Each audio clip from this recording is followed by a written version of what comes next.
Item ಯಾವುದೇ ಇರಲಿ try ಮಾಡಿ ಆಚಿ ಚಿಕನ್ ಮಸಾಲಾ. ಚಿತ್ರದುರ್ಗದ ರೇಣುಕಾಸ್ವಾಮಿ ಕೊಲೆ ಪ್ರಕರಣಕ್ಕೆ ಸಂಬಂಧಪಟ್ಟಂತೆ ಕೊಲೆ ಆರೋಪಿ ದರ್ಶನ್ಗೆ ಇವತ್ತು ಬಿಗ್ ಡೇ. ದರ್ಶನ್ಗೆ ರಿಲೀಫ್ ಸಿಗುತ್ತಾ, ಜೈಲು ಫಿಕ್ಸ್ ಆಗುತ್ತಾ? ಇವತ್ತು ಭವಿಷ್ಯ ಗೊತ್ತಾಗಲಿದೆ. ಚಿತ್ರದುರ್ಗದ ರೇಣುಕಾಸ್ವಾಮಿ ಕೊಲೆ ಪ್ರಕರಣದಲ್ಲಿ A2 ಆರೋಪಿ ಆಗಿರುವಂತಹ ದರ್ಶನ್ಗೆ ಇವತ್ತು ಭಾರಿ ಬಿಗ್ ಡೇ. ಕಾರಣ ಬೇಲ್ ಸಿಗುತ್ತಾ ಅಥವಾ ಜೈಲೇ ಫಿಕ್ಸ್ ಆಗುತ್ತಾ ಅಂತ. ಸುಪ್ರೀಂ ಕೋರ್ಟ್ನಲ್ಲಿ ಜಾಮೀನು ಅರ್ಜಿಯ ವಿಚಾರಣೆ ಈಗ ಆರಂಭ ಆಗಿದೆ. ಜಾಮೀನು ಅರ್ಜಿಯ ವಿಚಾರಣೆಯನ್ನ ಕೈಗೆತ್ತಿಕೊಳ್ಳಲಾಗಿದೆ. ಸೆಷನ್ಸ್ ಕೋರ್ಟ್ನಲ್ಲಿ ವಿಚಾರಣೆ ವಿಳಂಬ ಅಂತೇಳಿ ಸುಪ್ರೀಂ ಮೊರೆ ಹೋಗಿರುವಂತಹ ದರ್ಶನ್ ಪರ ವಕೀಲ. ಇನ್ನು ಜೊತೆಗೆ ಸಹ ಕೈದಿಗಳಿಂದ ತೊಂದರೆ ಆಗ್ತಾ ಇದೆ ಅಂತ ಕೂಡ ಅಳಲು ತೋಡ್ಕೊಂಡಿದ್ರು ದರ್ಶನ್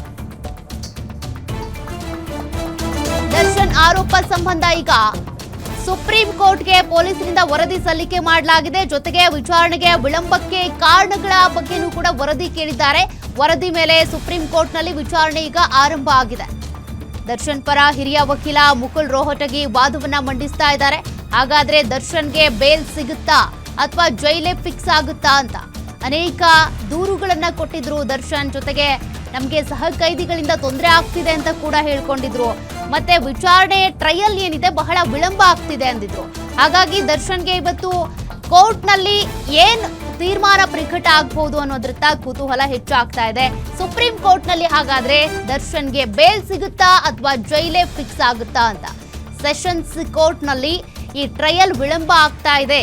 200ಕ್ಕೂ ಹೆಚ್ಚು ಸಾಕ್ಷಿಗಳಿದ್ರು ಕೂಡ 10-20 ಸಾಕ್ಷಿಗಳ ವಿಚಾರಣೆ ಕೂಡ ಇನ್ನೂ ಸರಿಯಾಗಿ ಆಗಿಲ್ಲ ಅಂತೇಳಿ ದರ್ಶನ್ ಆರೋಪಿಸಿದ್ರು. ದರ್ಶನ್ಗೆ ಸದ್ಯಕ್ಕೆ ಜಾಮೀನ್ ಇಲ್ಲ ಅನ್ನೋದು ಗೊತ್ತಾಗ್ತಾ ಇದೆ. ಸದ್ಯಕ್ಕೆ ಜಾಮೀನ್ ಸಿಕ್ಕಿಲ್ಲ ದರ್ಶನ್ಗೆ.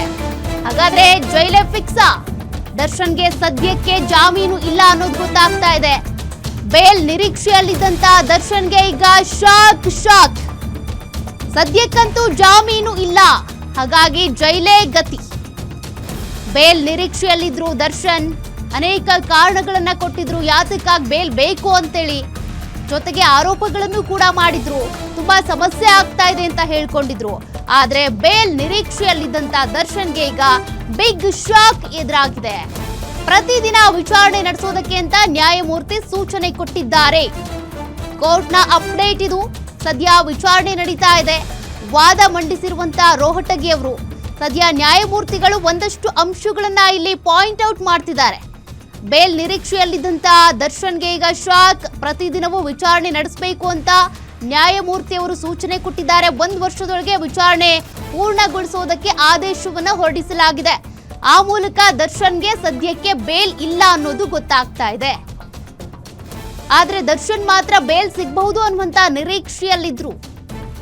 ಪ್ರತಿದಿನವೂ ವಿಚಾರಣೆ ನಡೆಸಿ ಅಂತ ನ್ಯಾಯಮೂರ್ತಿ ಸೂಚನೆ ಕೊಟ್ಟಿದ್ದಾರೆ. 1 ವರ್ಷದೊಳಗೆ ವಿಚಾರಣೆ ಕಂಪ್ಲೀಟ್ ಆಗಿ ಮುಗಿಬೇಕು ಅಂತ. ಏನ್ ಟ್ರಯಲ್ ವಿಳಂಬ ಆಗ್ತಿದೆ ಅಂತ ದರ್ಶನ್ ಹೇಳಿದ್ರು. ಬಟ್ ಈಗ 1 ವರ್ಷದೊಳಗೆ ವಿಚಾರಣೆ ಮುಗಿಬೇಕು ಅಂತ ಹೇಳಿರೋದ್ರಿಂದ ಈಗ ತನಿಖಾಧಿಕಾರಿಗಳಿಗೆ ಮತ್ತೆ ಸಮಯ ಸಿಕ್ಕಂತಾಯ್ತು. ಬಟ್ ದರ್ಶನ್ಗೆ ಮಾತ್ರ ಶಾಕ್ ಎದುರಾಗಿದೆ. ಈ ಹಿಂದೆ ರೆಗ್ಯುಲರ್ ಬೇಲ್ ಪಡ್ಕೊಂಡಿದ್ರು. 9-10 ತಿಂಗಳ ಕಾಲ ಆರಾಮಾಗಿದ್ರು. ಶೂಟಿಂಗ್ ನಲ್ಲಿ ಭಾಗಿಯಾಗಿದ್ರು. ತದನಂತರದಲ್ಲಿ ಬೇಲ್ ಕ್ಯಾನ್ಸಲ್ ಆಗಿ ಮತ್ತೆ ಜೈಲು ಪಾಲಾಗಿರುವಂತ ದರ್ಶನ್ಗೆ ಮತ್ತೆ ಬೇಲ್ ಬೇಕು ಅನ್ನುವಂತ ಕಾರಣಕ್ಕೆ ಸುಪ್ರೀಂ ಕೋರ್ಟ್ ಮೊರೆ ಹೋಗಿದ್ರು. ಆದ್ರೀಗ ಸುಪ್ರೀಂ ಕೋರ್ಟ್ನಲ್ಲೂ ಕೂಡ ನ್ಯಾಯಮೂರ್ತಿಗಳು ಒಂದಷ್ಟು ಅಂಶಗಳನ್ನ ಇಲ್ಲಿ ಉಲ್ಲೇಖ ಮಾಡಿದ್ದಾರೆ. ಹಾಗಾಗಿ ದರ್ಶನ್ಗೆ ಸದ್ಯಕ್ಕಂತೂ ಬೇಲ್ ಇಲ್ಲ. ಪ್ರತಿದಿನ ವಿಚಾರಣೆ ಮಾಡಿ ಅಂತ, ಅಂದ್ರೆ ವಿಚಾರಣೆ ವಿಳಂಬ ಆಗ್ತಿದೆ ಅಂತ ದರ್ಶನ್ ಹೇಳಿದ್ರಲ್ಲ. ಹಾಗಾಗಿ ಈಗ ತನಿಖಾಧಿಕಾರಿಗಳಿಗೆ ಕೊಟ್ಟಿರುವಂತ ಒಂದು ಸೂಚನೆ, ಪ್ರತಿನಿತ್ಯವೂ ಕೂಡ ವಿಚಾರಣೆ ಆಗಬೇಕು. ಸಾಕ್ಷ್ಯಗಳ ವಿಚಾರಣೆ ಇರಬಹುದು, ಜೊತೆಗೆ ಏನೇನ್ ತನಿಖೆ ಇದೆ ಅದೆಲ್ಲವೂ ಕೂಡ 1 ವರ್ಷದೊಳಗೇನೆ ನೀವು ಕಂಪ್ಲೀಟ್ ಮಾಡಬೇಕು ಅನ್ನುವಂತ ನಿಟ್ಟಿನಲ್ಲಿ ಸುಪ್ರೀಂ ಕೋರ್ಟ್ ಈಗ ಆದೇಶವನ್ನ ಕೊಟ್ಟಿದೆ. ಆ ಮೂಲಕ ತನಿಖೆ ಆಗ್ಲಿ, ಸ್ಪೀಡ್ ಆಗ್ಲಿ ಅನ್ನೋದನ್ನ ಮಾತ್ರ ಒತ್ತಿ ಹೇಳಿದ್ದಾರೆ. ಬಿಟ್ರೆ ದರ್ಶನ್ಗೆ ಬೇಲ್ ಸಿಗಬೇಕು ಅನ್ನೋ ನಿಟ್ಟಿನಲ್ಲಿ ಯಾವುದೇ ಅಂಶಗಳು ಇಲ್ಲಿ ಕಂಡು ಬರ್ತಾ ಇಲ್ಲ. ಹಾಗಾಗಿ ದರ್ಶನ್ಗೆ ಹಾಗಾದ್ರೆ ಜೈಲ್ ಫಿಕ್ಸಾ ಅಂತ, ಬೇಲ್ ಸಿಗುತ್ತೆ ಅಂತೇಳಿ ಅಂದ್ಕೊಂಡಿದ್ರು. ಅಷ್ಟೇ ಅಲ್ಲ, ವಿಜಯಲಕ್ಷ್ಮಿ ಅವರು ಕೂಡ ದೇವಸ್ಥಾನಗಳ ಮೊರೆ ಹೋಗಿದ್ರು. ಅಟ್ಲೀಸ್ಟ್ ಸುಪ್ರೀಂ ಕೋರ್ಟ್ನಲ್ಲಿ ನಮಗೆ ಬೇಲ್ ಸಿಗಬಹುದೇನೋ ಅನ್ನುವಂಥ ನಿಟ್ಟಿನಲ್ಲಿ ಮತ್ತೆ ಅರ್ಜಿಯನ್ನ ಹಾಕೊಂಡಿದ್ರು. ಜೊತೆಗೆ ಅನೇಕ ಆರೋಪಗಳನ್ನ ಮಾಡ್ತಾ ತಮ್ಮ ಅಳಲನ್ನ ತೋಡ್ಕೊಂಡಿದ್ರು. ನೋಡಿ, ಎಲ್ಲಾ ಕನಿಷ್ಠ ಸೌಲಭ್ಯ ಒದಗಿಸೋದಕ್ಕೂ ಕೂಡ ನ್ಯಾಯಮೂರ್ತಿಗಳೀಗ ಸೂಚನೆ ಕೊಟ್ಟಿದ್ದಾರೆ. ಮ್ಯಾನ್ಯುವಲ್ ಪ್ರಕಾರ ಸೌಕರ್ಯ ಕೊಡೋದಕ್ಕೆ ಸೂಚನೆ ಕೊಟ್ಟಿದ್ದಾರೆ. ಮ್ಯಾನ್ಯುವಲ್ ನಲ್ಲಿ ಏನೇನೆಲ್ಲ ಇದೆ ಅದನ್ನು ಕೊಡಬೇಕು ಅಂತ. ಇನ್ನು ನಟ ದರ್ಶನ್ಗೆ ಬೇಲ್ ಸಿಗುತ್ತಾ ಅಂತ ಬಂದಾಗ ಸದ್ಯಕ್ಕಂತೂ ಬೇಲ್ ಇಲ್ಲ.